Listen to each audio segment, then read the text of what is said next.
Amen.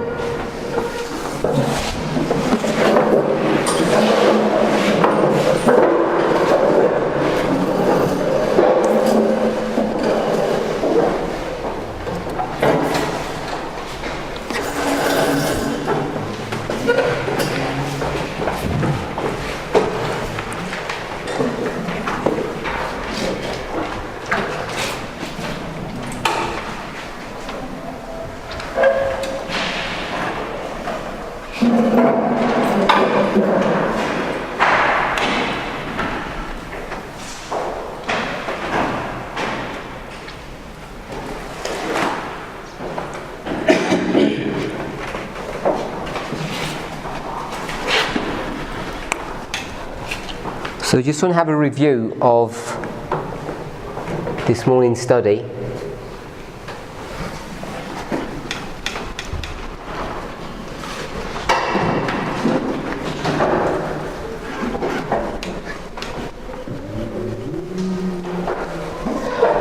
What are we looking at? What are we trying to understand?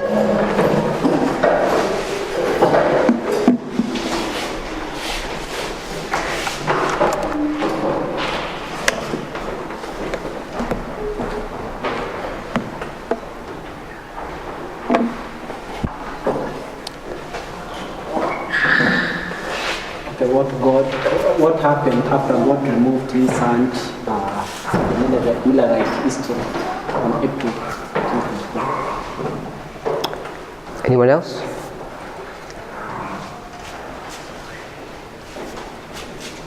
I think initially we were trying to look for the restoration of the gifts of the Spirit of God.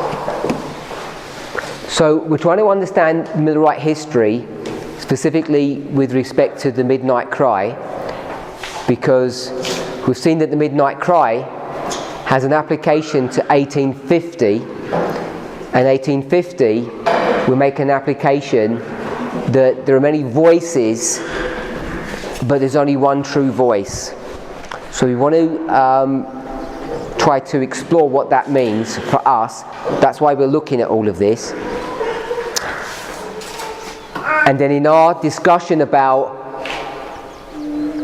the Millerite history from April 44 to October, we see a structure that parallels the history of the Sunday Law. We see that in Great Controversy 611 and Early Writings 277. So we made that connection. Once we'd made that connection, we saw that we had quite a detailed study that can be seen over here of how we can parallel these histories. And not only are we paralleling the history of the Sunday Law with 1840 to 1844, but then we can also parallel our own history from 2014 to 2019. We then went to some passages in the early writings because we want to try to understand the work of the second angel. So naturally, we went to the chapter called The Second Angel. We looked at the Advent Movement Illustrated. We also looked at the Loud Cry, all chapters that deal with the parallel work or the work of the second angel, and they parallel those histories. We then looked, or began to look at another illustration. And as we began to look at that, we saw that the Lord had concealed some information in order to bring a test or a point of decision upon God's people. We then tried to understand what was going on there, and we went to Early Writings 236. We didn't go to Early Writings 74, and we saw that the Lord has hid his hand over a mistake. So we're trying to understand what that hiding was, and we saw that it was his providential leading where he would no longer give them an increase of knowledge on the subjects that they were dealing with. And then we saw in April, once they've reached a point of decision, we now have a further or a secondary increase of knowledge. We began to discuss what that was, and we saw that was Snow's Midnight Cry message. And it has these 5 components to it. The Autonomal Feast, 2520, Ezra 7, the Week of Christ, and the 6,000 years, or the age of the earth. And so we saw how each one of those components enabled Snow to work out that Christ was going to return, or the sanctuary was going to be cleansed in October or the fall of 1844. We looked at these 7 feasts, 4 spring feasts and 3 autumnal feasts, and we saw what they symbolized. The 3 that we were focusing on was the trumpets, atonement and tabernacles. We haven't dealt with all of them in the detail that perhaps we need to, but we picked up that atonement was October 22nd and tabernacles was the 1,000 years or the millennium. We haven't addressed the Feast of Trumpets and what it means to be October 13th or 1833. So we'd left that there.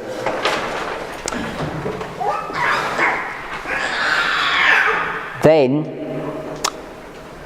we started discussing Samuel Snow's message and what it meant and how it was operating. We know that there's a point of decision that's being made here. This is the one that we read from this one here, beginning to page 245, paragraph 1, the decision that they need to make. We then see in October 44, even though she doesn't discuss it this way, they also need to make a decision. And we have enough evidence to know that the decision that's being made here is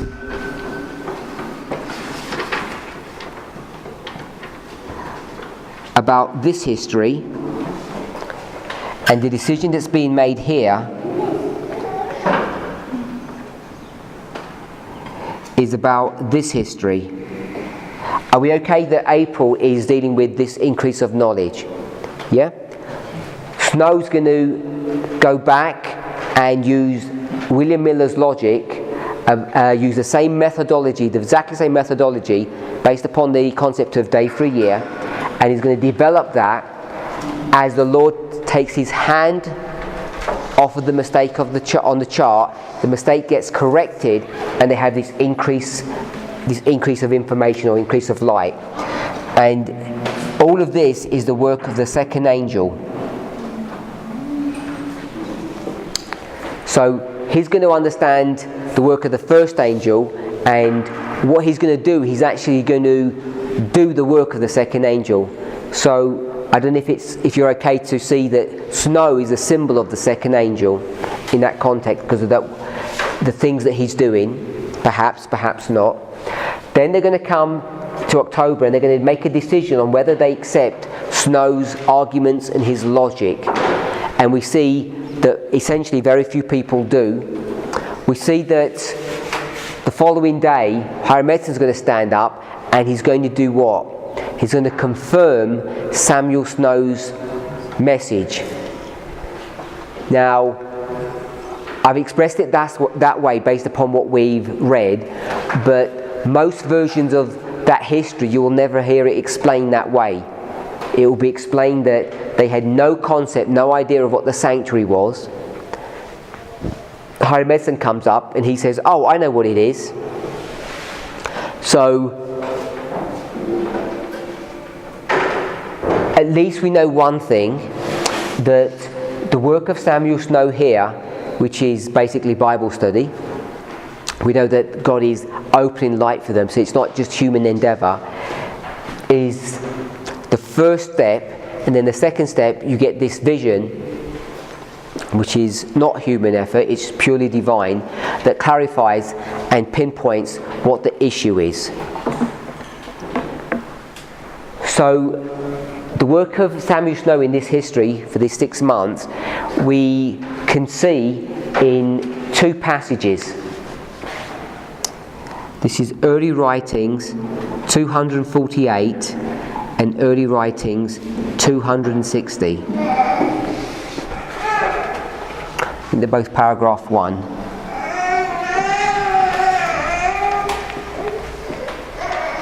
248 is this chapter another illustration, and we haven't read all the context of this.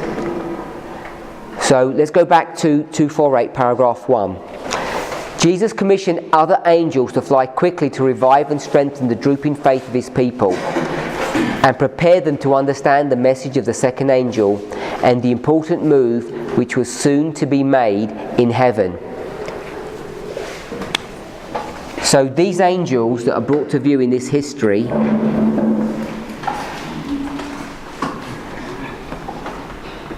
if this is April and this is October, they come in this history. We know that the second angel has already arrived, and when these angels come, it says Jesus commissioned other angels to fly quickly to revive and strengthen the drooping faith of his people and prepare them to understand the message of the second angel. So the second angel has come. These angels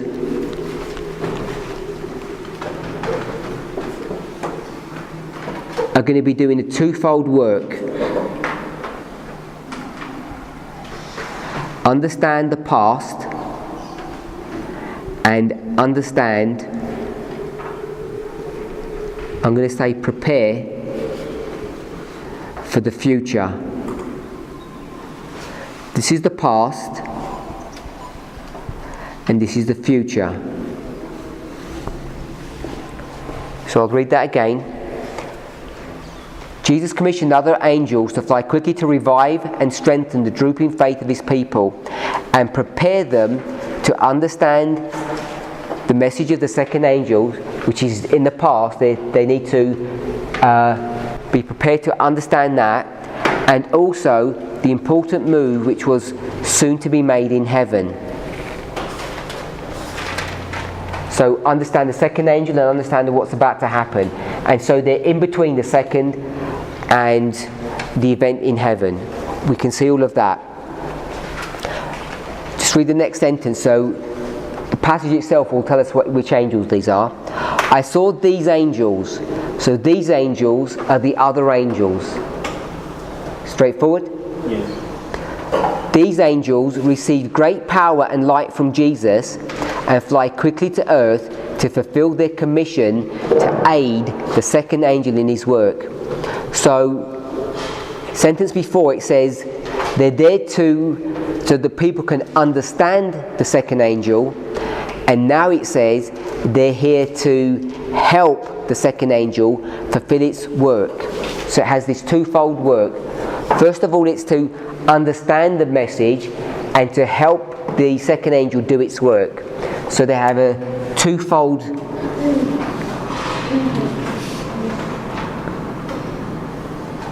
it's to understand. I'm going to change it from past to second angel, and also to help the second angel.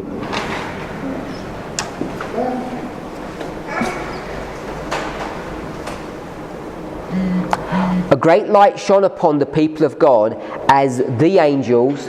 The angels are these angels, the other angels. Cried, "Behold, the bridegroom cometh, go ye out to meet him." Then I saw the disappointed ones rise, and in harmony with the second angel,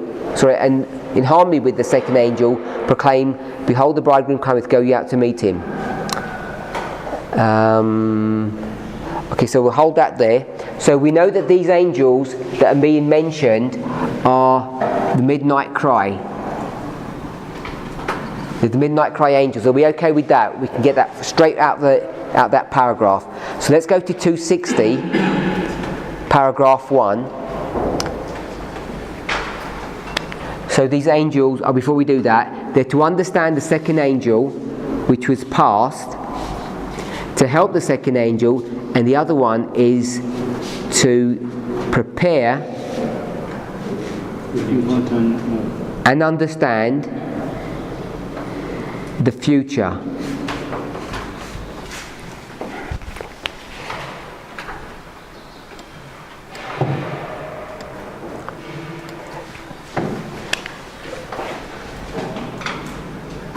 So there's a move in heaven.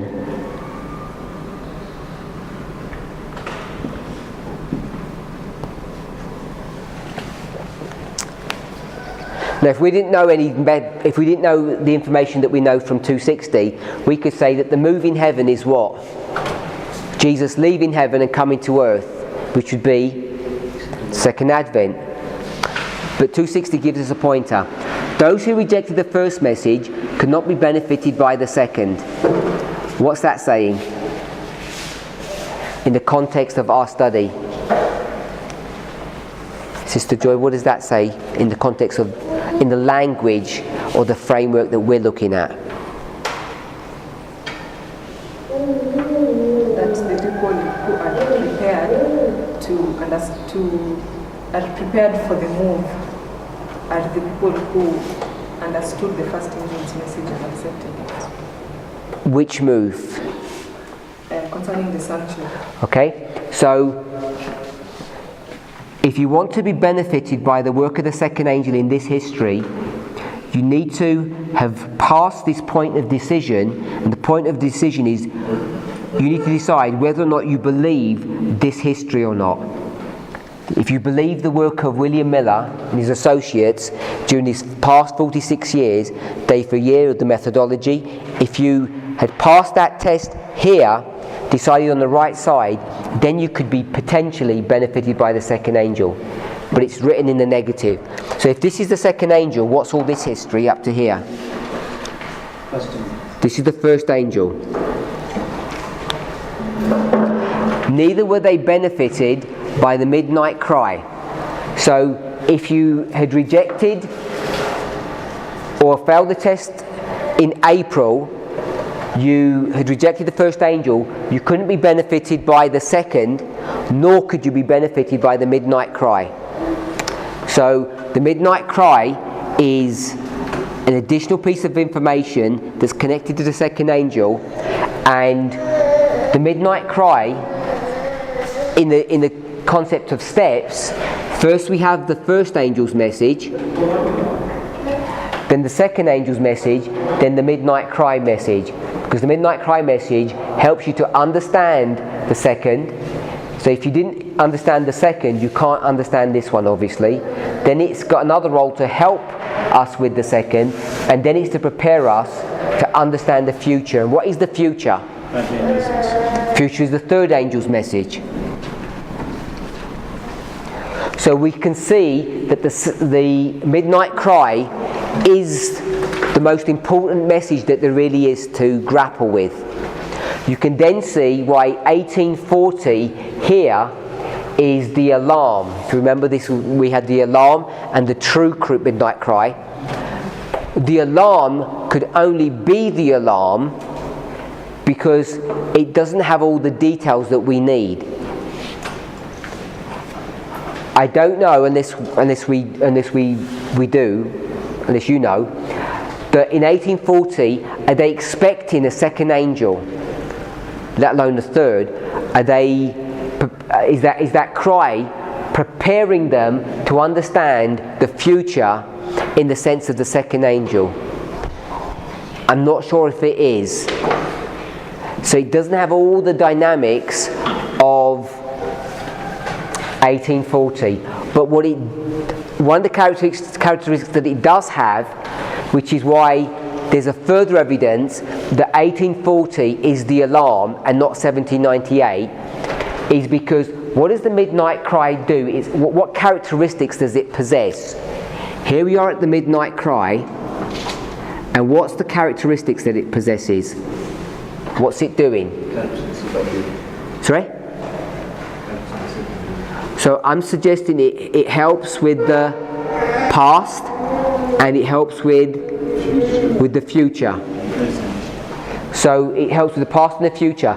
If we had gone to 1798, I'm not sure if we'd have been able to do that. But you can do it with 1840. What's the premier characteristic of 1840 here? Helps to accept Miller's message of 1818, which is past. Bit louder. It helps to accept Miller's message of 1818, which is the past. How? it confirms the yearly principle. So 1840 takes you into the past and it helps you to understand the past.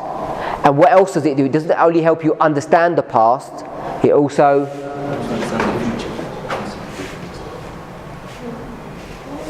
helps. Without the help of 1840 helping the first angel's message, it doesn't go where? It doesn't fulfill Revelation 10. It doesn't go worldwide. You don't have an empowerment. Are we okay with that? Parallel. How we can parallel 40 with the midnight cry. So even though you might have argued before and thought maybe it wasn't a strong argument to show that 40 was the alarm of the midnight cry, hopefully you can see it has those characteristics. The characteristics that it has, the one that I want us to see in this context, is this imagery here, where it takes you to the past and the future. Hopefully we can see that.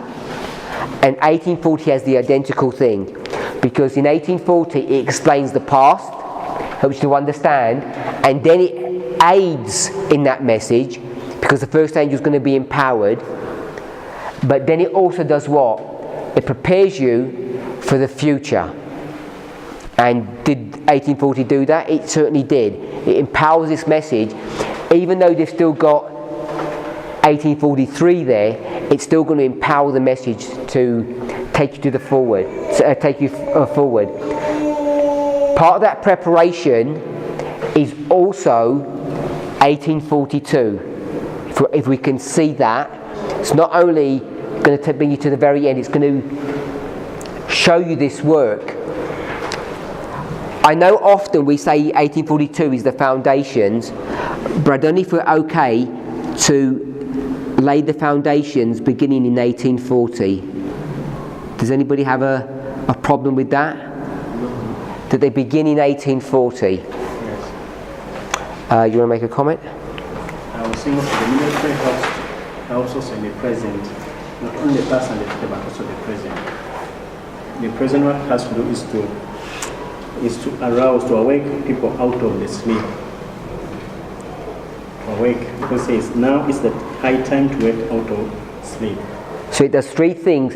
It's the past and the future, and then when we've got help, the second angel, then we can put present.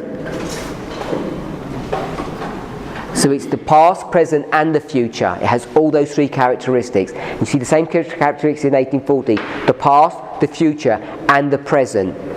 Because it helps the work. We know it's the first angel, but it helps the first angel's work come to a place of empowerment. Just as the midnight cry does. So we've got past, present and future. So hopefully now we've got a thread that runs through the midnight cry, had the identical characteristics. You've got past, present and future all tied together, and we can do the same thing with 1840. So I'm pretty sure now that when we marked the alarm of the midnight cry, it is 1840, if we weren't sure about that before. Neither were they benefited by the midnight cry, which was to prepare them to enter with Jesus by faith into the most holy place of the heavenly sanctuary.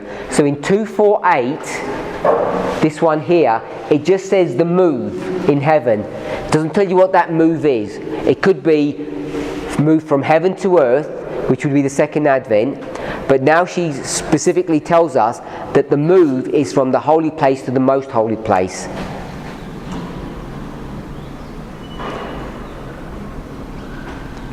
So that's the work of the midnight cry. Everybody okay with that? My brother? Sorry? Repeat that. Okay, my brother? Okay? Could you just repeat what I said for Brother Andrew?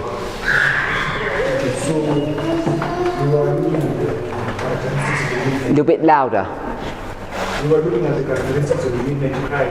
They said, and from my writings 248, so that it helps us understand the second angel, which was the first when it was the midnight cry after 1819. It also helps you to understand the second angel, which is present, and it helps you to prepare and understand the future. Because we have a move that is in heaven, and that move that is in heaven will be a future fulfillment of which is something on October 22nd. And another point that we had was that since we have a past, present, and a future, going from the study that we have done earlier about the alarm and the true cry, we can also see the same characteristics in 1940, where we have a past, a present, and a future.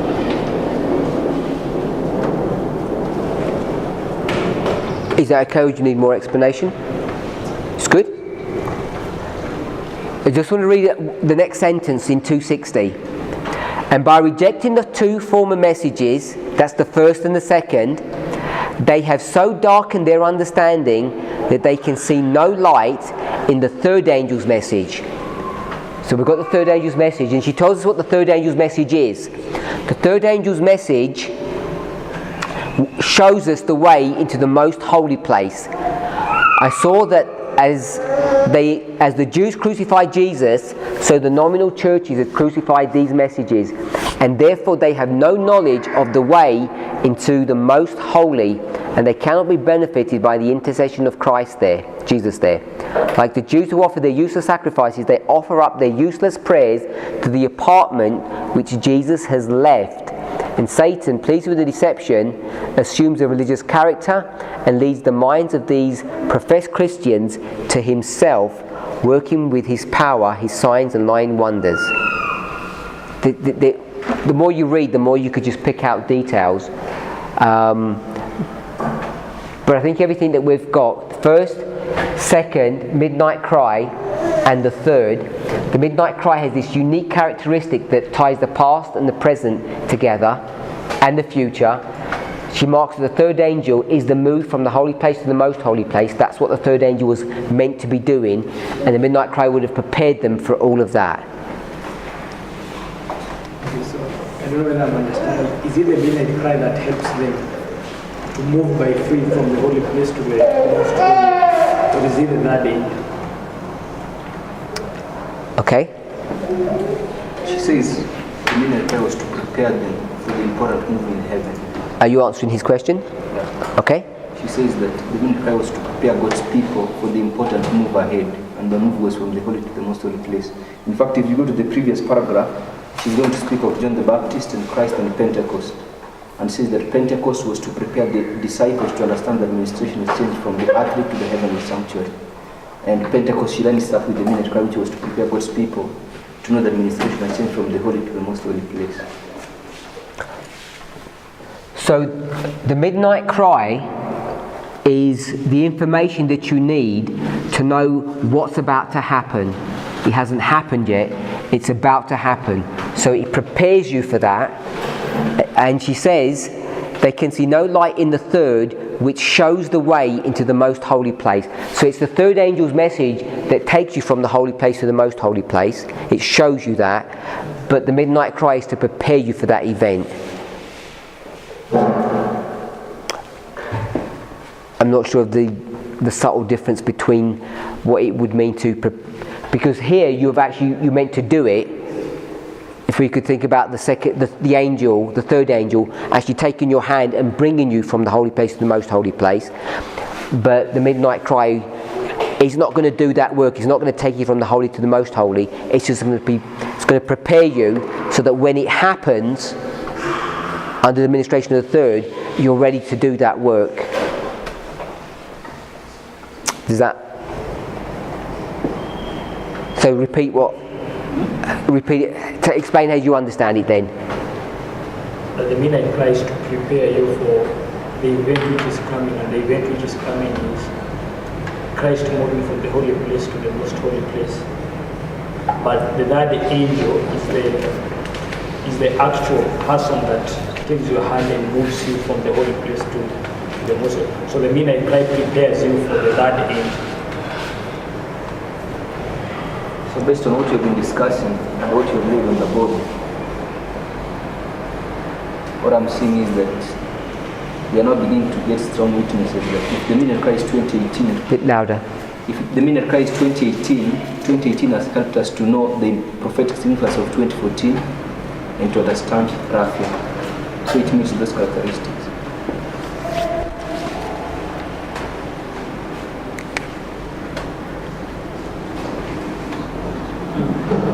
So, if this midnight cry here would be this one here, August the 15th, 2018,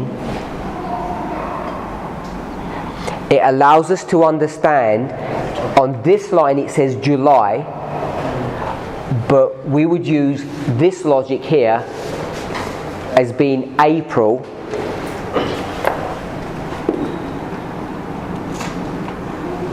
And also it's going to help us to understand October 22nd, which would be 19.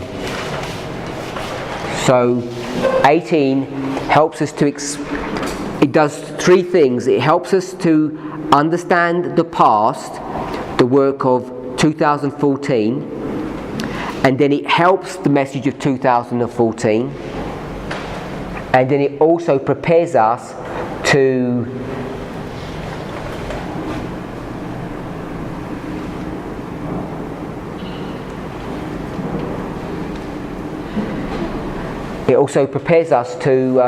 come to Raphia or 2019. I'm just wondering, in practical terms, in October 22nd, how did the third angel move the people from the holy place to the most holy place? I understand the theoretical part of it, but practically, how did that manifest by faith? So, my brother says by faith. I guess my response is going to be, I don't know, because we haven't looked at the third angel's message at all. If we were to look at that closely, because we've got a number of chapters that do that, perhaps we'd begin to see how that's working and how it actually begins to do that. I'm sure we've all got some idea, but I'm reticent to say how it would be done without looking in detail. Sister Emma? I have the same question as Robert. I'm still looking at the wording of this and thinking, to me it seems it's so similar to this midnight cry, because she seems to be making the midnight cry the third step in that first sentence, then she's referring to the third angel in the next sentence, and showing the way into the most holy place and preparing them to enter into the most holy place seems almost identical to me. I know you're trying to make a difference between them, but then Roger went back to the history of Christ, and in that history it's making that third step Pentecost, which to me is the third angel in that step, because he's to be after the cross. She's saying that's the angel there, it's the third one, and yet it's doing the same work of showing the way into. Actually, that is the third work here. So we're making that one the third one, like speaking of John Jesus, the second message. It's clearly the third in that history. Sorry, You lost me. No, I'm not so logic too, sorry. I thought I was saying the same wording as the second one here. No, I think she does. What did she say exactly about John? Sorry. It seems there's a crossover between the work of the midnight cry and the third angel. And I don't know if there's a... All I want to remind us is when we go to this board work, which is GC 611 and the early writings 277, that these angels, which parallel the midnight cry, is in addition to the third. It's not the third. It seems to be a separate and distinct message. In the flow as Ellen White's giving it, in the summer of 44, the third has not arrived yet. What you'd end up doing is you'd end up dragging the third back out of its placement. In that whole conversation, in addition to the third's running all the way through, isn't it? Because there's a different history. The second is running all the way through and it's in addition to the third. Yeah. Remember, we've got this problem that you've got Babylon is fallen, you've got the bride, behold the bridegroom cometh, Matthew 25 which is what these angels say, and then there's a third voice which says, "Come out of her, my people." 2 Corinthians. I didn't put the chapter. 2 Corinthians 6:17. So you've got three voices here which have the similar characteristics of the three here. It just seems to me that when we looked at that the midnight cry was not the third angel. It's not in our history, and it wasn't in the Millerite history. No, in that first time, if the third angel is going all the way through, so we don't have a third angel, do we, in that sense? We have the third angel, it's going all the way through. It's not a 1, 2, 3 steps, which is what we're seeing in this paragraph. So I'm struggling to relate the concept because it's the third angel all the way through. So we're not marking in that first line. Well, if you're going to go 1, 2, 3 steps, I haven't put the first angel in our line. You'd have 1, 2, 3 steps, and you've got the third angel running all the way through. So it is the third step in that line. What is? You say you haven't got the first step in that line. So this would be the third step. Yeah. Doesn't mean it's the third angel. That's all I'm pointing out. Just because it's a third step doesn't mean it's the third angel. Which is what you want to make it. Not really. It's just I'm trying to see how she's using midnight cry. It seems it has the third step, then she references the third angel. So she wants us to see 3 steps and then the third angel in this paragraph. Or is she trying to show something about midnight cry being related to the third step? That's all I'm looking at. I'm not saying it's the third angel per se. It's just it seems so closely related because it's put as a third step in that paragraph. Yeah, that's only because you've got a mindset that says third step equals third angel, because you introduce everlasting gospel.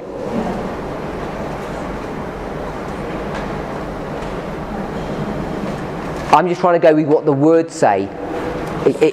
Unless I've read that wrong, to me it said the midnight cry prepares you for an event that's future, and the future event is the third angel.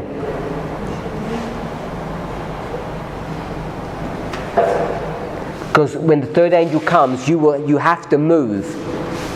If you don't move, you're going to be in trouble, because that's the point of decision. But you're not going to move in the summer. You have to be ready to move. Unless I'm reading that wrong. Thank you. Continue reading. Sorry? You can continue reading down. Of 260? Yes.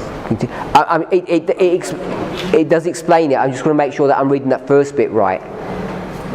So I'm just noting, if you come to Millerite history, the first angel is the message of William Miller, and the people are supposed to accept the message of William Miller so that they can be benefited by the message of Samuel Snow.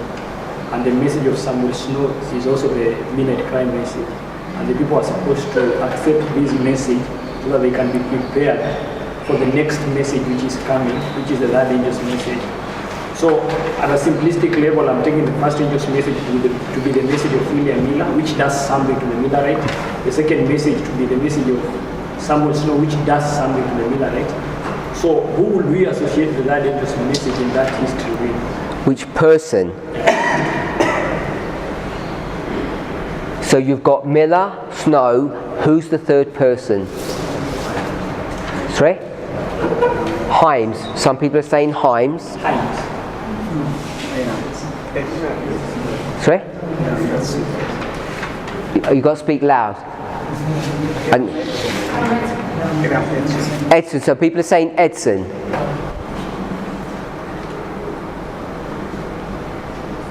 Anyone else? Okay, yeah, I'm also thinking along the same line.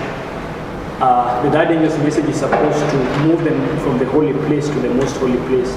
And I'm understanding that this has to happen through a message. And the message that really moves them from the holy place and shows them that the most holy place has been opened is the message of Hiram, Edson, and later Sister White is also going to receive it.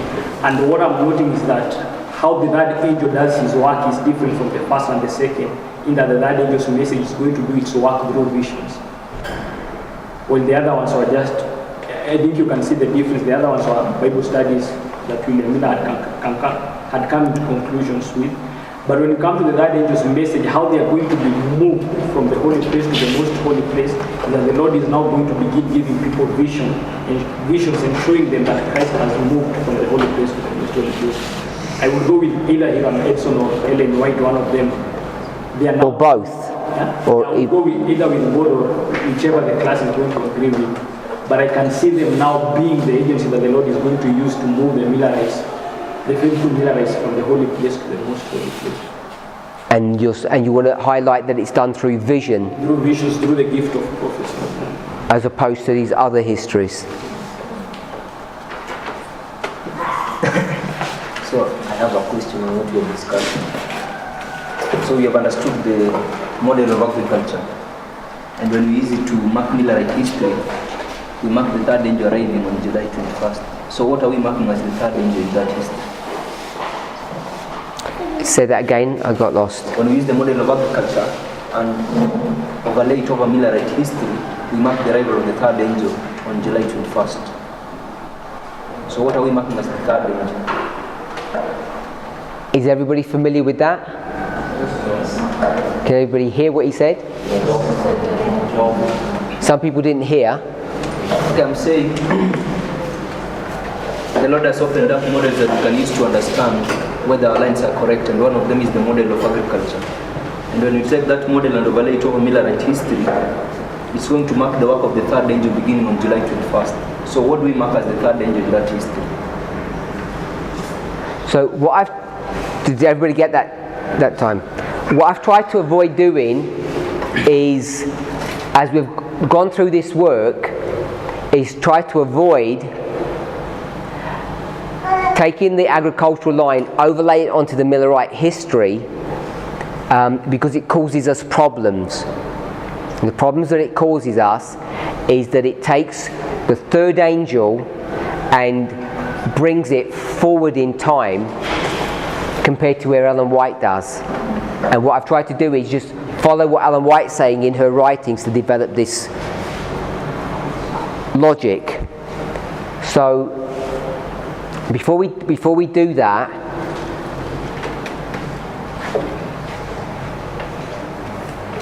some people felt that the previous class was too much information too quickly, and it was. So does anybody have any questions before we have a look at that, what Brother Rogers is saying, based upon what we've looked at already, not anything new, just to question what we're saying there? The results that came up from 1798 down here, 1822. Where did we get 1822 from? We read that from Froome's work, Prophetic Faith of Our Fathers, Volume 4, and he said he did 16 to 18, which was 2 years, and then 18 to 22, which was 4 years, and 1818, he realizes that Christ is about to return in 1843, and he was so shocked by that, he says, I'm the only person in the world that knows this.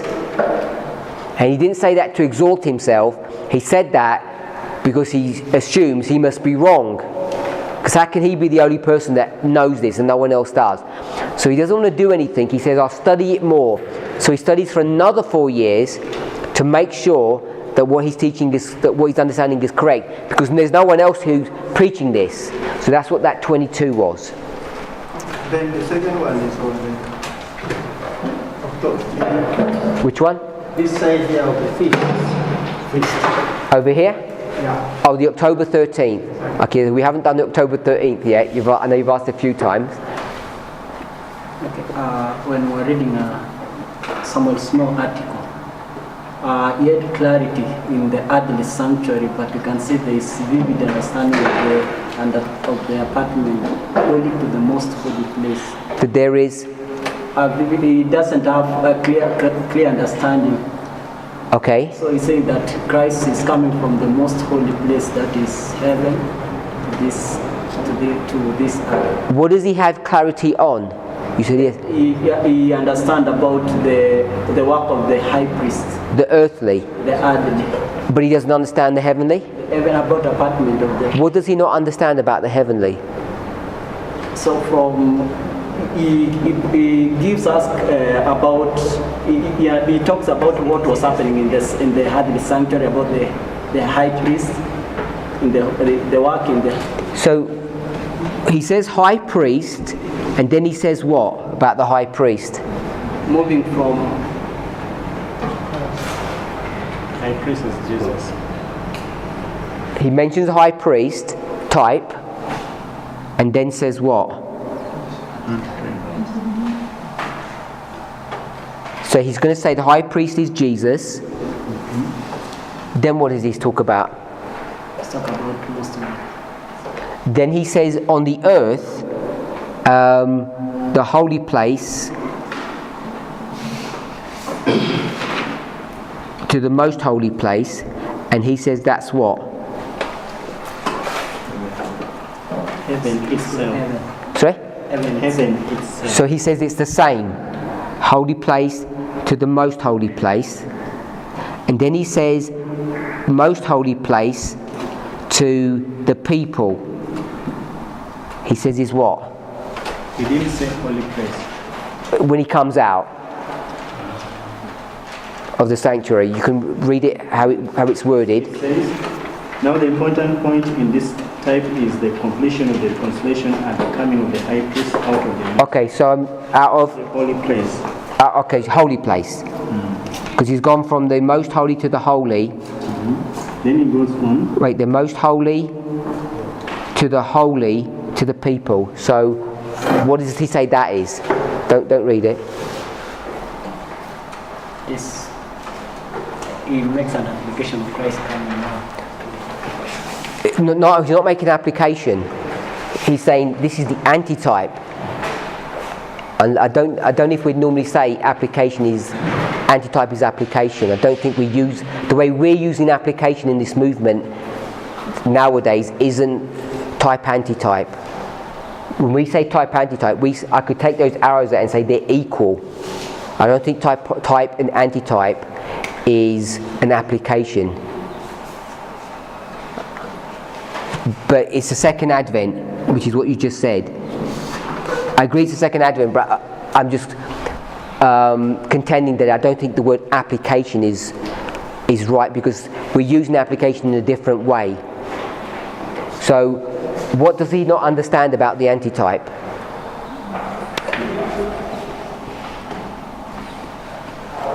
Okay, he says that now Christ will come on earth.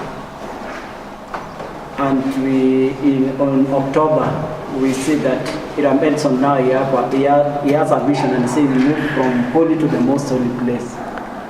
He agreed with that right here. The same date.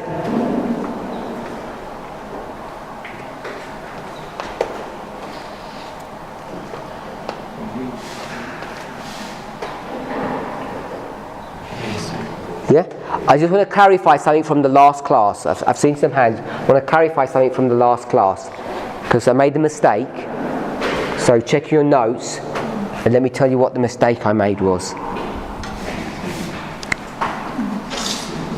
So if we let me see if I want to read it or not, or maybe we've read enough. We're in The True Midnight Cry, page 4.3.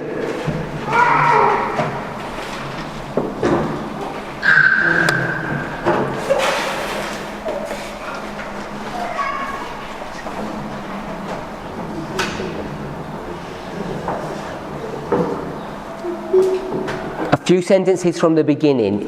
It begins with on the first day of that month. A couple of sentences down it says another type is given in Leviticus 23 verses 26 to 32. That is the Day of Atonement or Reconciliation.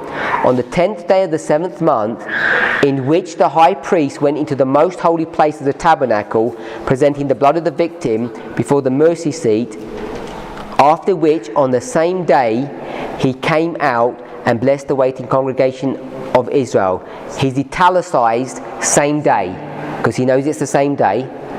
Then he gives some Bible verses. Now the important point in this type is the completion of the reconciliation at the coming of the high priest out of the holy place.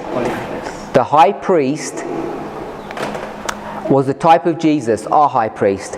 The most holy place, a type of heaven itself, and the coming out of the high priest, a type of the coming of Jesus, the second time, to bless his waiting people.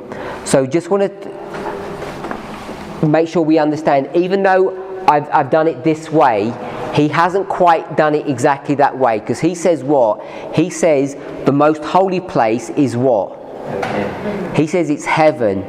So when he says coming out of the holy place to the people, he's not doing it via the compartments in the way that we do. So he's not saying most holy place to most holy place in the way we do, like in the exact sanctuary model. Okay? But the intent is the same. So the mistake that I made is when it says after which on the same day. So if we're here and this is the 22nd of October,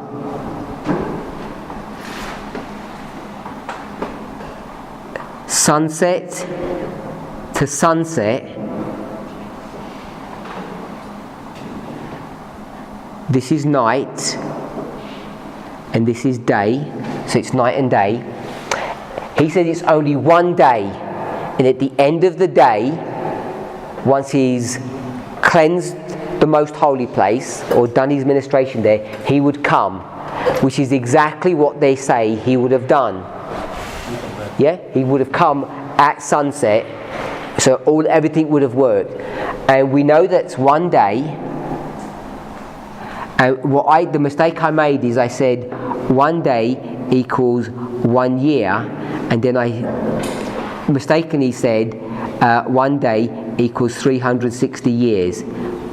And so I said he would have made that 360 years, and we know it's not, because we're only about 180 years from when that event happened. But obviously that's wrong, because it wasn't 360 days, which would be 360 years. It's only 1 day equals 1 year. So if he was going to use day for year principle, how long would it have taken for Christ to come back down to earth? When would he have come back down? If he began on the 22nd of October 44, he would have finished it when? He would have finished it on the 22nd of October 1845, 1 year into the future, if we were going to do day for a year. So maybe that would have worked. Maybe it would have worked. So that argument that we had isn't correct. We just to scrub that out of your argument. It's 1 day. If they were going to use day for a year, it would have been that. So the question is, does that make sense? If you had questions, hold your questions, because I just want to address this. When we take 1850, was 1850 longer than it should have been? Or is 1850 already programmed into the calculation of God's prophetic calendar? Does everybody understand my question? Could 1850 have happened in January of 1845? Could it have all been concentrated in and squashed into an hour history? Or was it always going to be 1850, like it was always going to be October 22nd, 1844? How do we see that? Was it something that was forced upon God because of their issues, or was it already built in and it was always going to be 1850? You said? It is 1850. Okay, so why are you saying that?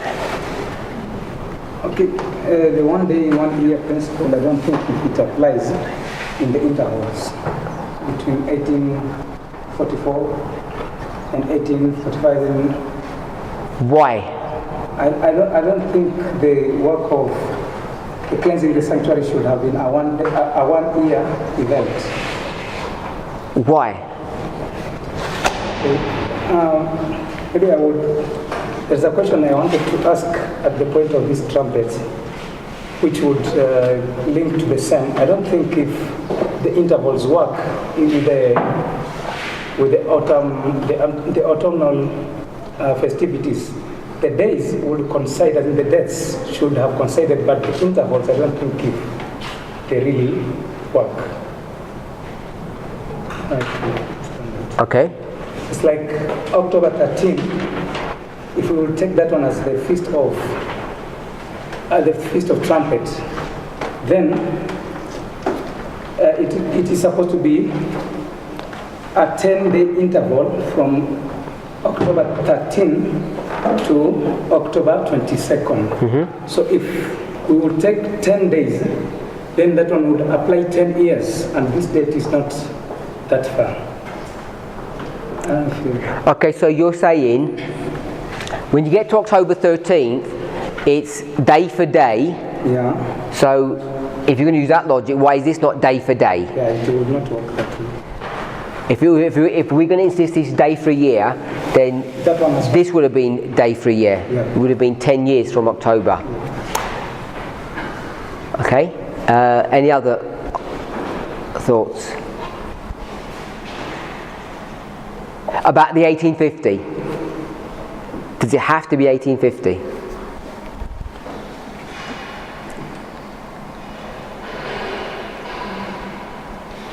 Brother Benjamin?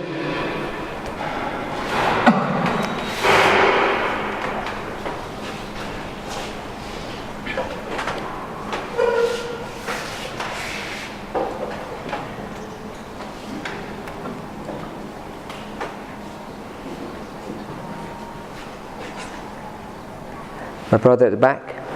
What I would say is the day of 50 years. So the day? It can be appointed. But the they tell us that you can hasten this coming, or you can hasten those days, but they are fixed. Okay. What I'm saying is, if the second coming of Christ is a fixed date, but if you are ready now, you can hasten this coming. You may not necessarily come at that appointed date. It can shift from where it was, it comes closer, depending on how ready you are. Okay. I'm not sure why people are laughing or smiling. If you had a fixed date and you're not ready, would he delay the date? No. Well, he was supposed to come in Millerite history and he didn't.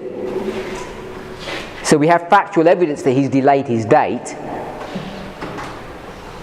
You agree with that?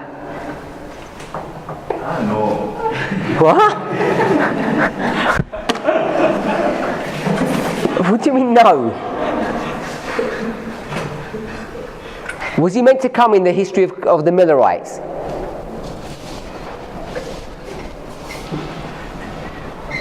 Or is that a figment of my imagination?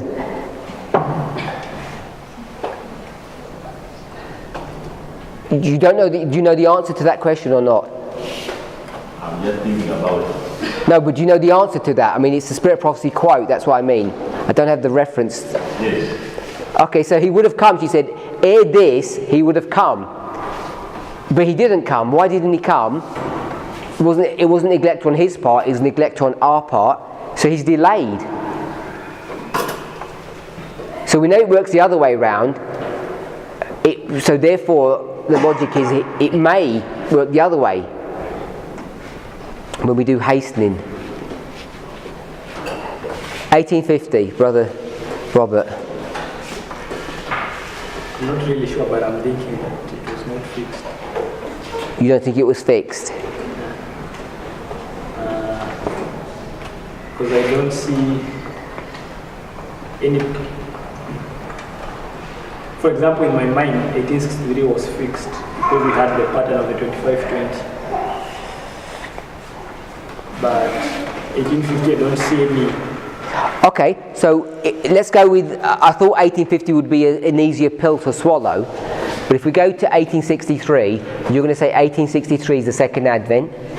So if 1863 is the second advent, then this rule here despite my mistake, it's still you still can't use day for a year anymore after that. So you agree with that? So our logic is, if 63 is correct, you can't use day for a year anyway, because it would have been, from here to here, it would have been 19 years before he would have finished his work in heaven, his ministration in heaven. Or, because it doesn't take him that, I don't know how long it takes him to get from heaven down to earth. I don't know if we know exactly how long it takes. Do we know how long? It takes to do it. To get from heaven to earth at the second advent. Do we know how long that? I mean, it seems to me more than a few hours. I don't know if it's a couple of weeks. At his revelation, went in the morning and came back in the evening. Sorry? A few hours. No, I mean, he can do it instantaneously. I'm not arguing how quick he can do it, but I get the impression from Ellen White's commentary at the second advent, when he comes, it's not instantaneous. We have time for that work to happen so we can see it. So I don't know how long that is. If it's a day, a week, a couple of months, I have no idea. So I'm saying this 19 years that we have here is a lot longer than 1 year. So you can't use day for a year because of that. I don't know if you think that's a sound argument. That was the argument I was going to make about 1850. Because 1850 has to have happened first before he could have come. But if we were happy to use 63, any other argument? It's one that we used at the very beginning of our class. In fact, it's one that Brother Robert used, I think, at the beginning of our class, or observed.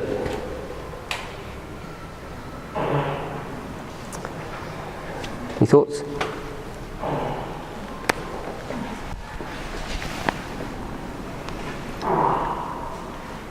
(538 to 1798) is what? Brother Robert?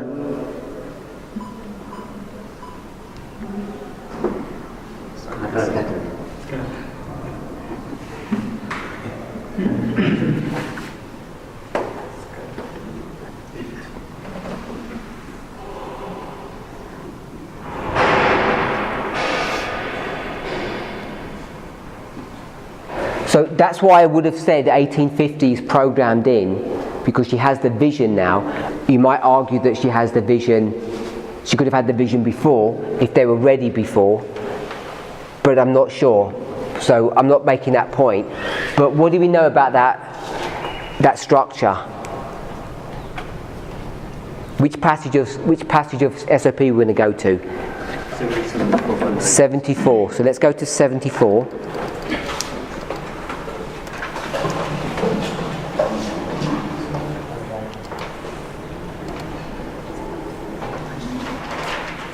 As we're turning there,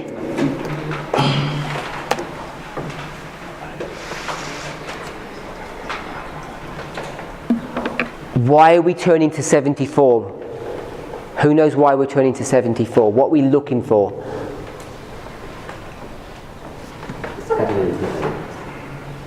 A bit more than that. Anyone else? To see whether 1850 was fixed. No. Vision. Sorry? A vision. Our vision. No. The principle that governs gathering and gathering. The principle that governs scattering and gathering. Brother Robert? I forgot what I was saying. Okay. Sister Joy? You want to develop that thought? We'll read and then. September 23rd, the Lord showed me that he had stretched out his hand the second time to recover the remnant of his people, and that efforts must be redoubled in this gathering time. In the scattering, Israel was smitten and torn, but now in the gathering time, God will heal and bind his people. In the scattering, efforts made to spread the truth had but little effect, accomplished but little or nothing. But in the gathering, when God has set his hand to gather his people, efforts to spread the truth will have the designed effect. All should be united and zealous in the work. I saw that it was wrong. This is the bit that Brother Paul wants us to see. I saw that it was wrong for any to refer to the scattering for examples or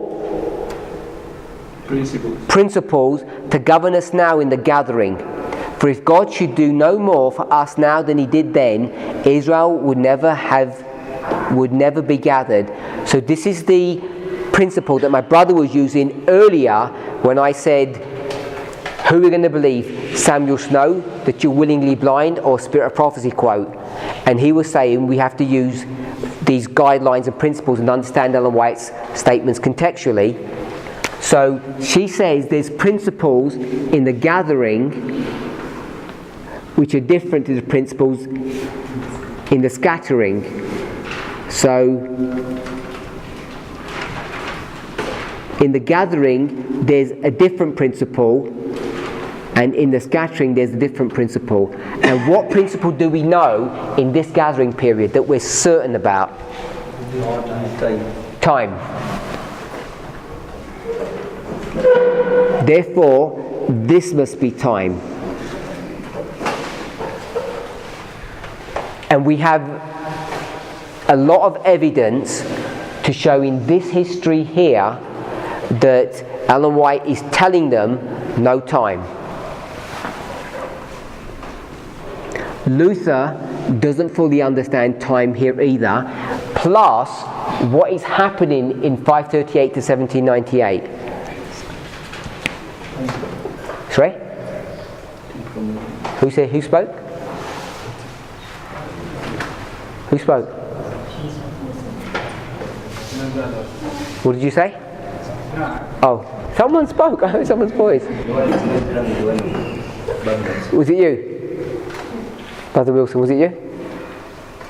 Same time. Sorry? Same time. That is same time. Time?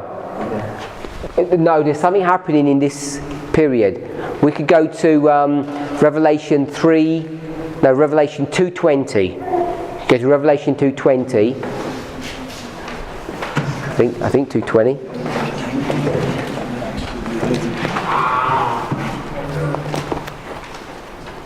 Yeah, 2:20. We can go to Revelation 2:20. What's happening there, Brother Wilson?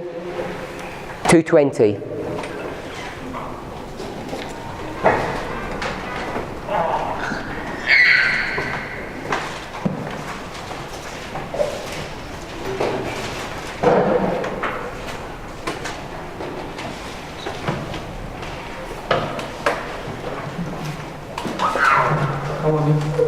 What's happening in this 1260 according to 2:20?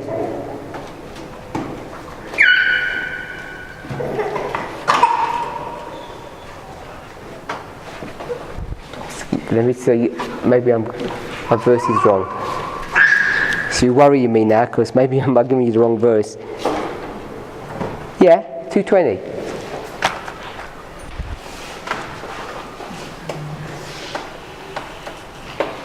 Paraphrase the verse, tell us what's happening. Explain the symbols.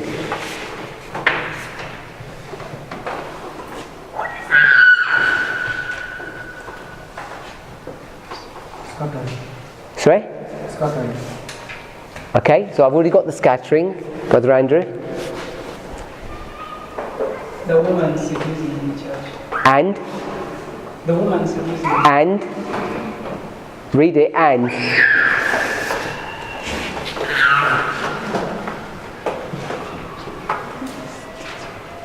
And fornicating.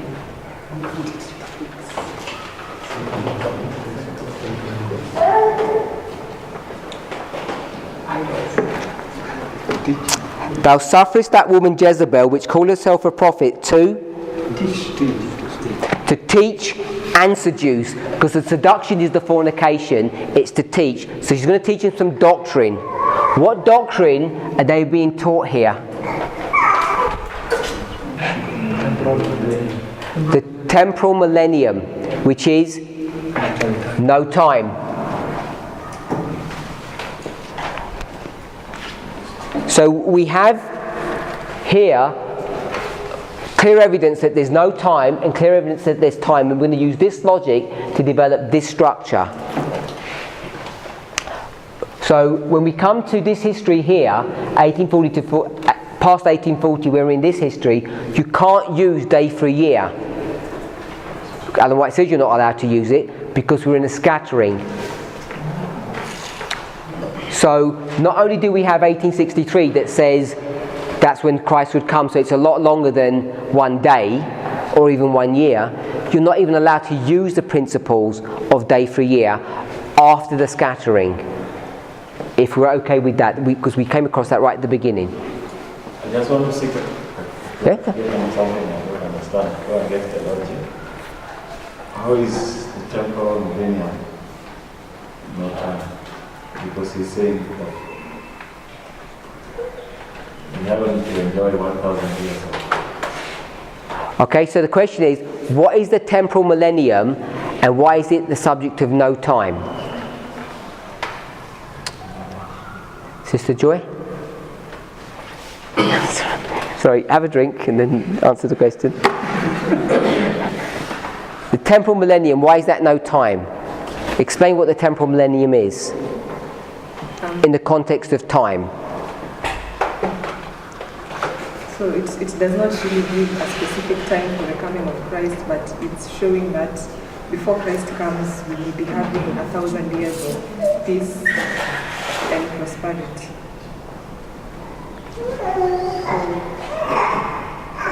It's like it's putting off the coming of Christ. Does that answer your question? Sorry? Oh, you didn't hear the question, sorry. Okay, let's hear the answer, sorry. Have another go. The temporal millennium is talking about 1,000 years of peace and prosperity before Christ comes. And it's not really giving a definite time for the coming of Christ, but rather putting off the coming of Christ. Brother Rogers? Okay, so I think my answer is not so much different from what she's saying, is that the subject of the temporal millennium is this doctrine that places the coming of Christ far off in the future. No time, but it's going to come sometimes in the future, after the whole world has experienced 1,000 years of peace and prosperity and conversion.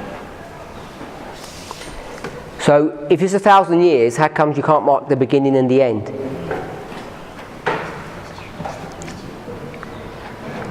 How does that oppose time?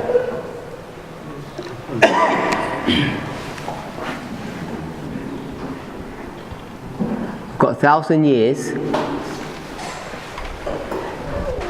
So at one level, the reason why it opposes time is because it's thousands of years in the future. It's like, well, not thousands, it's hundreds of years into the future, so it has no relevance to you. So you can just carry on because you know Christ isn't going to come. So it's a peace and safety message just at that simple level. So that's one issue about it. And the other thing about the issue of the temporal millennium and definite time, there's another component to it. Secret rapture. It's about the secret rapture. So where do you begin your 1,000 years? You don't know because you have no marker for it because it's secret. So you have this concept of the secret rapture and you don't really know when the beginning is going to happen because it's all secret. Today they've developed this message to the degree that if you're flying in an aeroplane, the pilot goes to heaven and you crash the aeroplane. So I don't know if you know that or you've seen the movies or read the books. I don't think theirs was that crazy.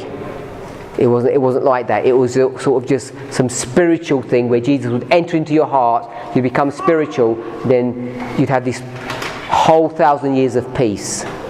And they use that verse in saying no one knows the day and the hour. That was their fundamental verse. Which verse is that? In Mark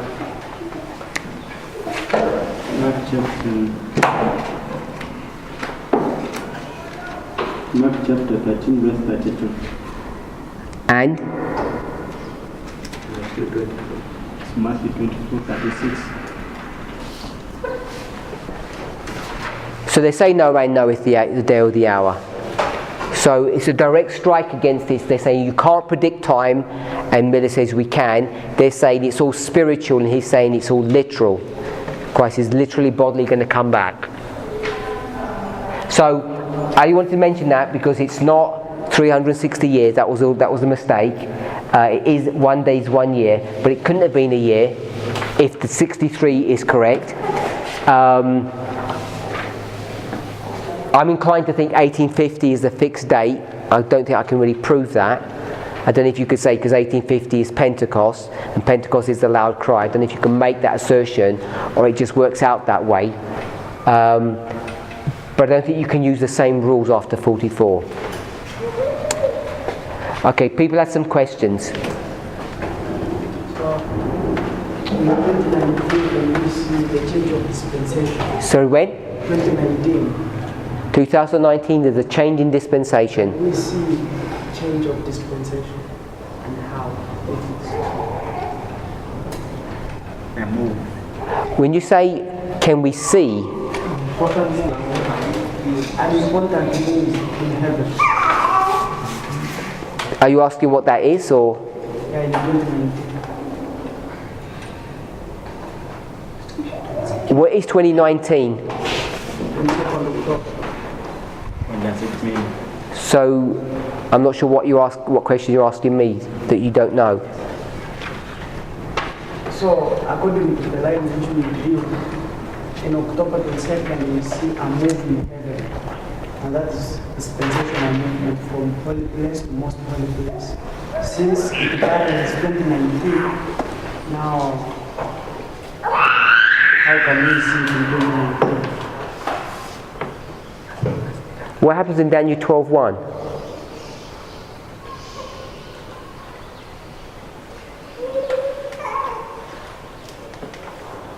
Michael stands up. Explain it in the context of change of dispensation, or the move in heaven. He moves from the most holy place to outer court. So if that's the close of probation, or the beginning of the binding off, then you'd have those characteristics of 2019.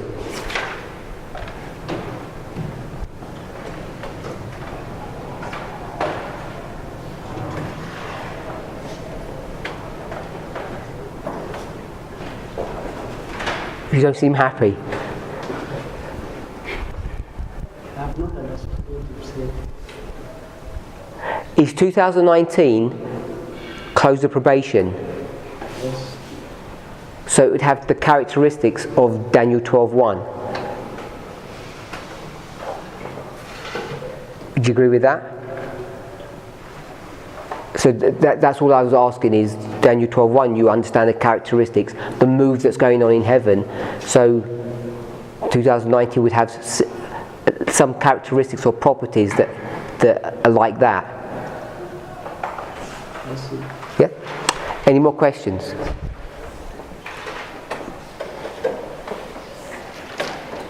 I didn't fully understand. There was a question that was raised up there that Miller was actually connected to first angel's message and Samuel Snow connected to the second angel's message. Now the third, it was Edson. So it was a question, who would that person be? Yeah. And so two things that we noticed, that here there were people who were given visions, Hiram Edson and Ellen White, and they seem to be the people that are raised up in that history. We haven't discussed the subject of William Foy, by the way, so that's another issue. Question? Statement? No, I wanted to react to what he was asking about the change of dispensation. Okay. If you look at our history in terms of the judgment, we have correctly identified that from 9/11 to 2014 it was a recording. 2014 dispensation changes from recording to investigation, midnight from investigation to execution. Does that help? Is everybody reasonably okay with this story that we've run through? We haven't actually read the passage to try and explain a little bit more about this angel of Revelation 18 when it comes down, as it parallels the midnight cry. But what we have done is to see the relationship between Snow and Miller, and then after Snow. So I just want to reiterate that point that we saw. So here the people are brought to a test, and the test that they're brought to is whether or not they will believe this, I'll call it this foundational work that's gone on for the last 46 years, which Ellen White calls the first angel's message.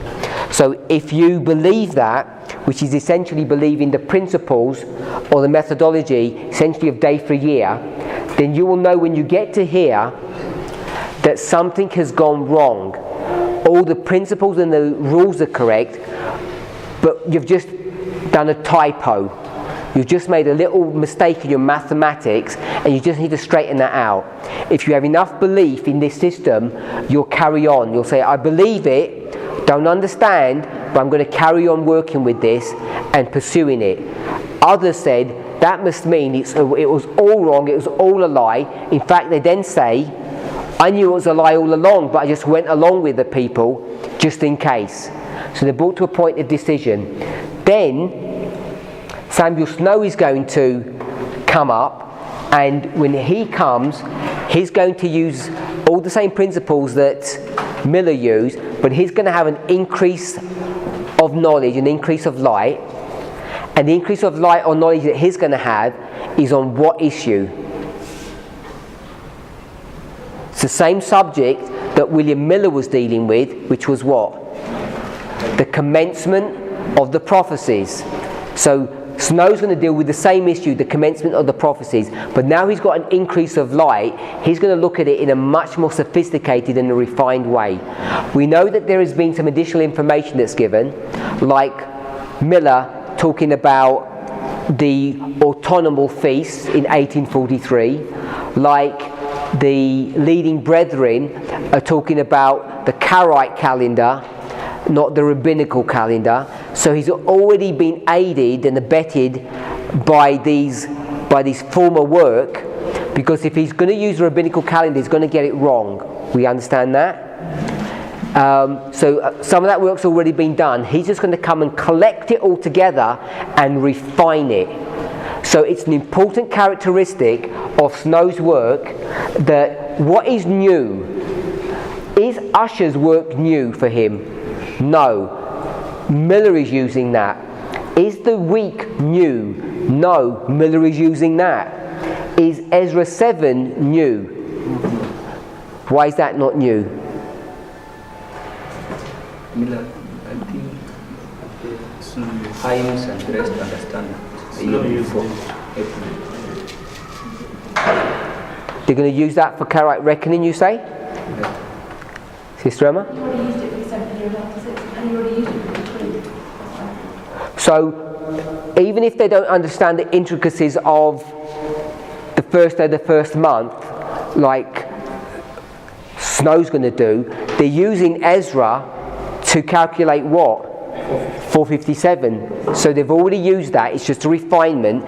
However much they knew or didn't know.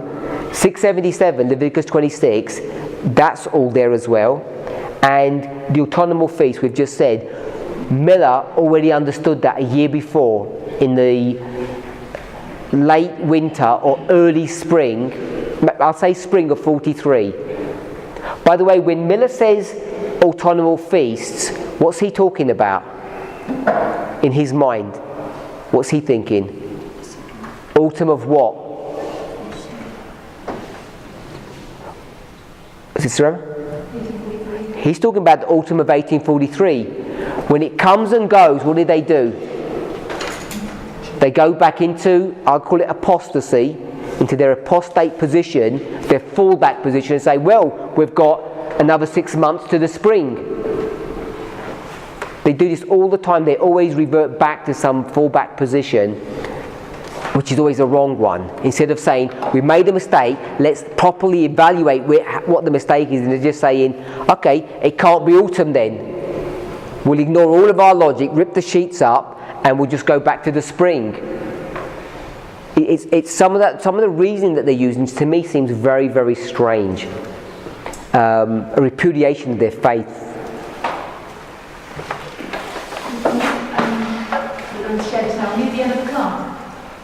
Not yet. I just want to review this and to get to the point. I want just to summarise what we're saying. So here we are with Snow, and he's gone back over all this history, and now he's going to build upon it. What we have to remember: this is not just human endeavour. Someone said, we obviously know God took his hand off the mistake, and then God raised him up. And God gave him a message, which is an increase of knowledge. So he's going to have an increase of knowledge on the same information. We've tabled it out here. We've done all of this. As he begins to do this, then this is the work of the second angel as it begins. And the second angel is going to be helped by the midnight cry, which takes you into the past, which is the second angel, and in the future, which is the third angel. So it has this connecting link, and it's the present help. This is the summer of 44. And so Snow is going to bring you to October 1844. And he's already got built into his message about the proper sanctuary. So he's not saying that the earth is the sanctuary. He's clearly teaching us that the sanctuary is in heaven, and all that Jesus is going to do, he's going to come back down to earth to take his people. In fact, what has he just called the earth? I don't think he said it explicitly. What has he labelled the earth as? In the outer court. In the image of the sanctuary, it's the outer court. Can we see that? Yeah. So he's teaching that the earth is not the sanctuary. It might be the sanctuary model, but it's in the outer court. So he's got all that inbuilt into his message, everything's there, and you see no one's listening to him. What are they listening to? The date. All they're focusing is on the date. So you get to the date and everything goes wrong. Then they realise that it is the sanctuary, which is essentially, I'm not saying they do this, because I haven't seen any evidence that they do, but you'd have to go back to Snow's testimony and see that he had everything correct. So Snow's work here, the Midnight Cry message, has got all the information that you need to prepare you for that. But what are people doing post this date? Sorry? They're beginning to time set. They're getting everything wrong, and they're ignoring what Snow has already taught them. So we know what's about to happen at Raphia is that people in this movement who go to the very end, some of us are going to come to 2019, be loving this date. When the date comes and everything collapses, whatever that means, we're going to get this disappointment. Then what's going to happen? Then they're going to start to time set more and more, and things are going to get out of hand. And we, hopefully me and you, on the other hand, when we go to this disappointment, we're going to go back and we're going to say, the Midnight Cry had all of this there. Or we're going to get this super prophet that's going to raise up and is going to clarify everything for us, which may or may not happen. I've got an inkling that I don't think it will be like that. It's going to be about study of God's Word. The Mareh vision is clarification on something that we have already read and we have not seen the profundity of. And that's at midnight, or the binding off. That's my understanding of what the Mareh vision is. It's not a vision as higher medicine has in that literal sense, but it's a clarification or a re-education on passages that we've already read, that we already understand. In this history, it's already there, but we need to go back, and it's already inbuilt into the message. So that's where we got to. I think we've got a lot of information about 2019, and I don't know if this is the only story, but it all seems pretty negative, the way this class has taken it. Sister Emma, you're desperate to speak. I'm having a few thoughts, but I don't think this is completely not the way to apply it. Okay, so going back to the quote in September 23rd, it's called the gathering time. In this passage, she starts with this thought about scattering and gathering, and then she goes to reference the chart of 1843. She talks about the Lord moving his hand. I'm just seeing a link between his hand, because his hand is set to gather his people, and his hand is removed from the mistake in the next part in that paragraph. So I'm seeing a link between his hand being used to gather and being removed from this mistake. So I'm looking at 1844, April 44, and we're saying that they didn't have to make that mistake, but they did. And it seems like a type of 1844, because we've said that everything that applied there could apply in 44, and they shouldn't have made that mistake in 42. So now it becomes a type of 44 in one sense. Now, I've been wrong, just hold that thought. So in 42, they're scattered because they... 42? Sorry, 44, I'm saying, sorry, 44, April 44. April 44, they're scattered because they no longer have the time now. Then these angels are sent to give them, or the second angel is sent to give them more light on this time, but especially the angels. And I'm seeing those angels as like reaping angels. These are the reapers. They've come to gather the people for the close of probation, basically. So maybe in that history there is a Bible, there is this pattern that we need to see from 44, from April 44 to October, where there's these reaping angels come and there's a gathering in there. Connected with that is before April, I'm saying they had all the light. You put foundations down there, and you mentioned what was before. 42, they have the chart, they have all the information on the chart. They have William Foy having a vision, and I've just checked that Frederick Wheeler accepts the Sabbath in 1842. So you've got the Sabbath, you've got the foundations all on the chart, and then snow comes with exactly that last bit, and that happens before April 44. So they've got everything in place for the third angel. And now I'm linking that to Ezra, and I'm saying maybe they should have seen this third decree, because the first day of the first month he leaves Babylon with the third decree, and August he arrives with it in Jerusalem. So there's a pattern there for the third angel. There's something going on with the third angel there that perhaps they could have seen, so that everything could have wrapped up. I don't know whether October 22nd or after.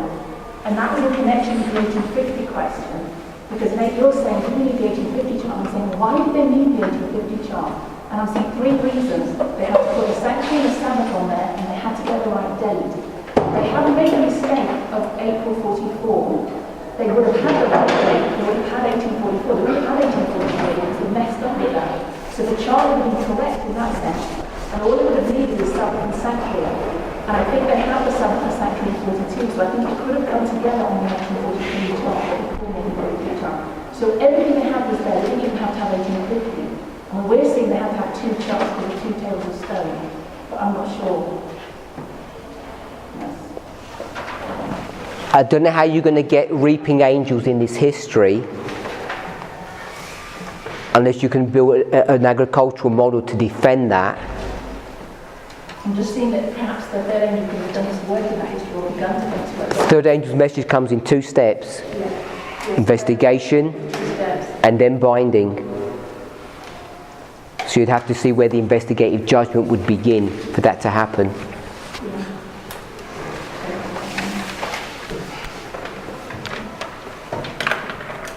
We certainly haven't gone back into the Millerite history and looked at if you can see scattering and gathering in that history.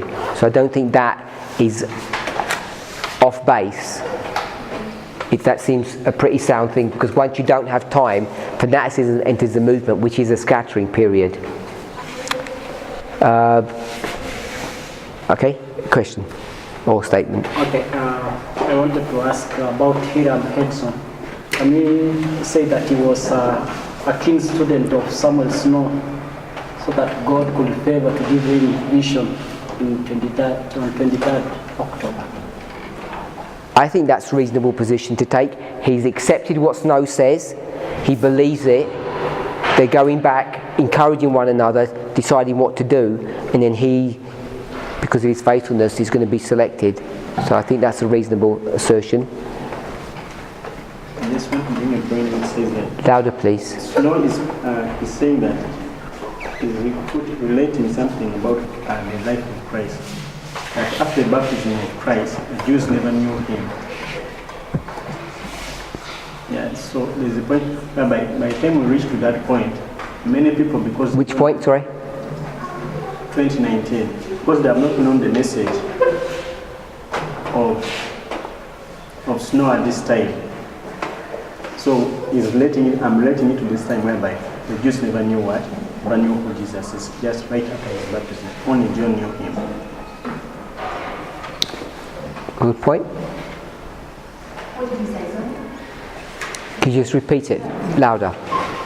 He's saying in Snow's 29th cry, he's bringing a point whereby he's saying that right after Christ's baptism, the Jews never knew him. Yeah? And that led them also to, when the time of their visitation came, because they never knew him at the start. Because it was only made to John who the Messiah was, right after his birth. But to the rest of the Jews, they never knew him. The same thing today. The message about the true midnight, many people may not know its import or may not know, and they'll reach to that point, they'll get a disappointment, right, because they didn't know the content of the message. Anyone else? Any questions?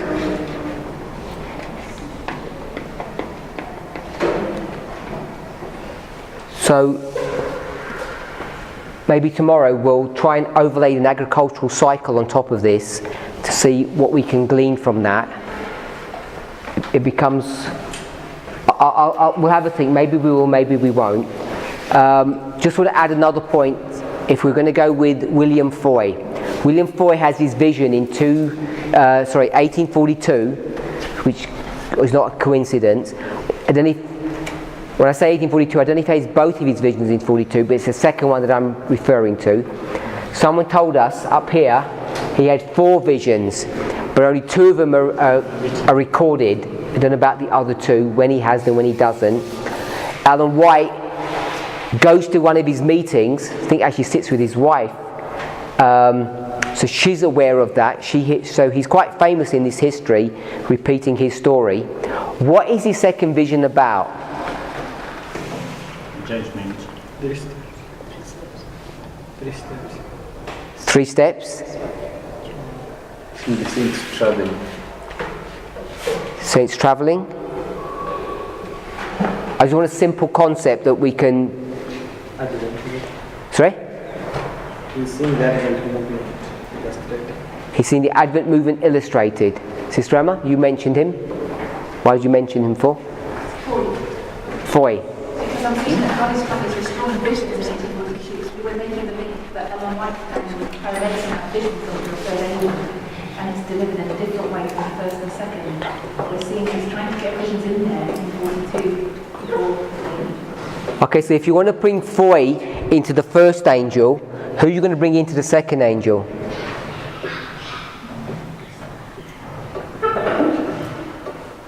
Who are you going to bring into the second angel?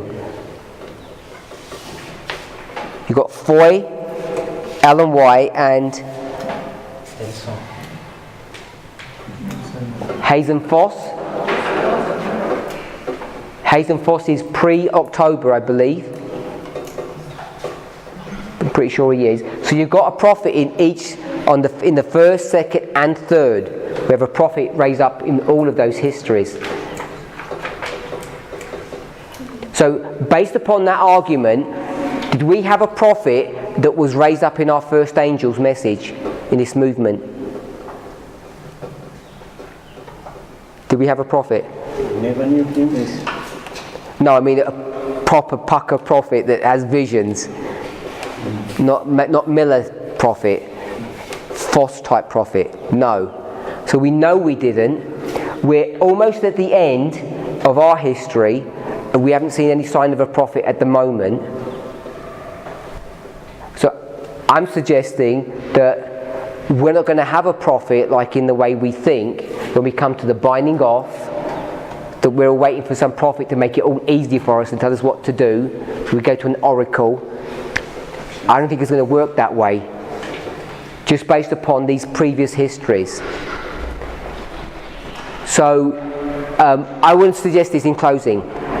William Foy's message is about the third angel's message.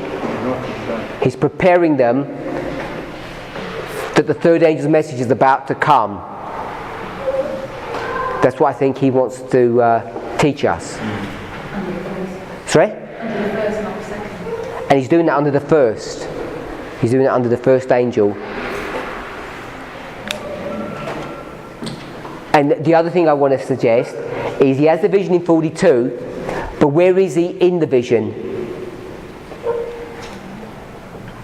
Can you have a vision in one time period and actually be taken out of that literal history, put into another history, and you see the vision? Yes. You were familiar with that? Revelation 17? We can do that, it's not unusual.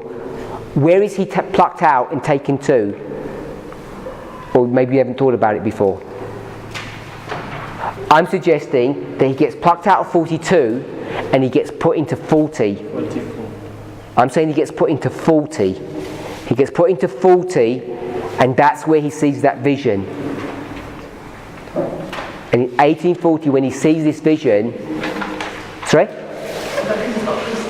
The angel says, or the voice says, he's not coming yet because he's got 3 steps to take before he reaches where? Before he reaches earth. And where is he at the moment? He's in that boundless place by the judgment bar of God. And we know what the bar of God is. It's a court case that's been set up. So I think there's evidence that in 42 he's been given a vision, obviously of the 3 steps, 3 angels' messages, but that angel who's taking the 3 steps hasn't quite reached the earth yet. Whether or not we're going to argue that's Christ or the third angel. Let's pray.